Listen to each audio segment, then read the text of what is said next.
May kwento ako. Broken family ako, hiwalay ang tatay at nanay ko. At sa nanay ako napunta. Galit ako sa nanay ko at naiinis ako sa kanya. Nakakatakot ang itsura niya at iisa lang ang kanyang mata.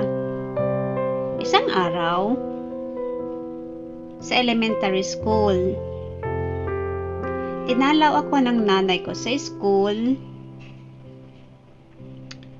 Naiinis ako kaya hindi ko siya pinansin at tinakbuhan ko na lang siya. Kinabukasan,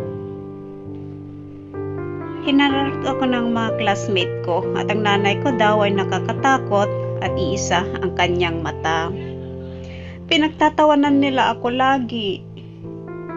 Kaya asar na asar ako sa nanay ko.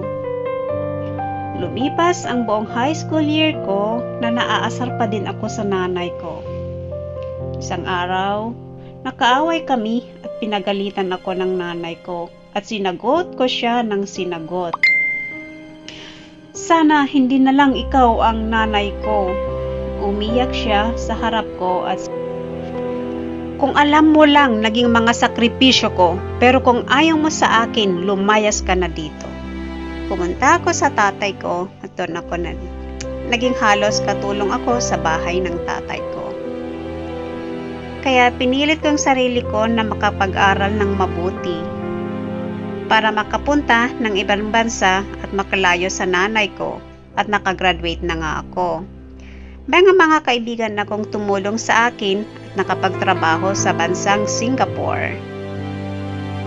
Nakakuha ng magandang trabaho, nagkaasawa at nagkaanak. At naranasan kong maging masaya at malaya. Isang araw, dinalaw ako ng nanay ko sa Singapore. Sa labas ng bahay namin, biglang dumating siya. Nilapitan niya ang mga anak ko at bigla niyang yayakapin. Pero natakot ang mga bata at nagtakbuhan sa loob ng bahay. Lumabas ako ng bahay at nagulat ako nung makita ko siya. Nilapitan ko siya at sinigawan. How dare you come to my house and scare my children? Get out of here. Nagulat at napatulala ang nanay ko. Napatingin siya sa mga anak ko at maluha-luhang sinabi, I'm so sorry. I may have gotten the wrong address. Napaluha siya at unti-unting lumayo sa tapat ng bahay namin. Isang taon ang lumipas. Isang araw, may mga letter akong natanggap. Isang reunion ng aking mga classmates sa Pilipinas. Kaya umuwi ako ng Pilipinas. At pagkatapos ng 1 week na reunion namin, naglibot ako sandali sa bayan namin. Para dalawin ang mga dati kong kaibigan. At isang kapitbahay namin dati ang lumapit sa akin at binulungan ako. Alam mo na ba, nung nakarang linggo lang, pumanaw na ang nanay mo. Sabay, may inabot siyang sulat sa akin. At binasa ko kaagad. Anak,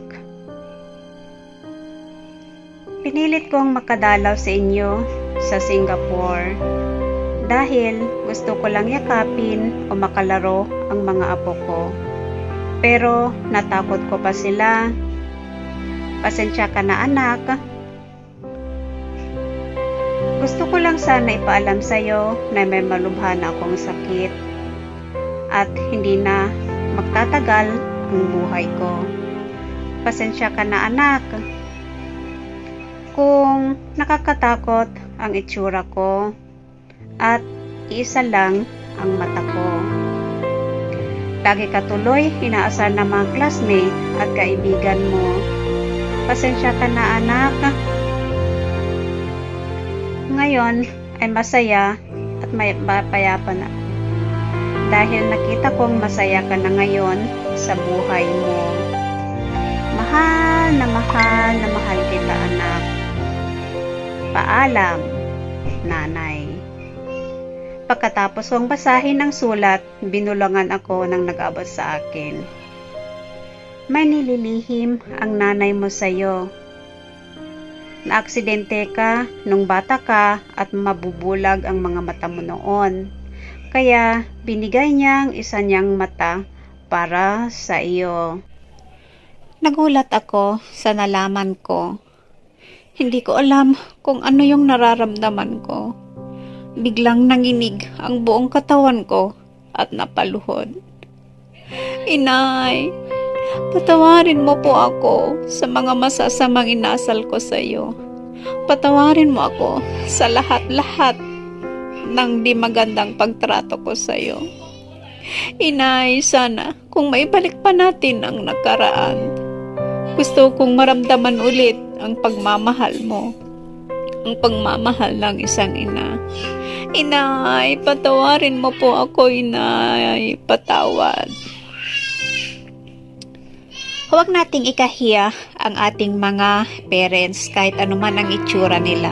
Isipin natin na kung wala sila, wala tayo sa mundo. Kaya dapat habang humihinga ang ating mga magulang, iparamdam natin sa kanila kung gaano natin sila kamahal. Na kahit anuman ang itsura nila, mamahalin pa rin natin sila kasi sila ang nagbigay buhay sa atin. Salamat sa pakikinig.